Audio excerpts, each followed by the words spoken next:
PCOAF ဒွန်အညီလာခံမှာခုလိုပဲပြန်တဲ့တခြင်းအပြီးပါဝင်နိုင်တော့ခုပေးတဲ့ထိုဖျားရှင်နာမတော်တာရေးဘုန်းကြီးပါစေ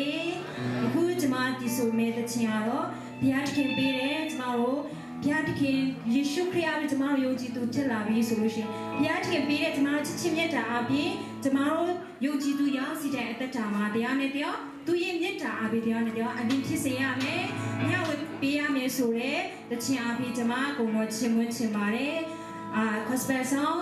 မှာဆုံးတင်ပါဆိုထားတဲ့မြတ်တာလေးရှင်ဆိုတဲ့တခြင်းအပြင်ကျွန်မအကုန်လုံးချင်မွေးချင်ပါတယ်။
ဆိုလိုတီဆိုပေးတော့ညီမငယ်ပေါ့ရမ်းမဲ့ကျေးဇူးတင်ရှိပါတယ်ခုဆက်လက်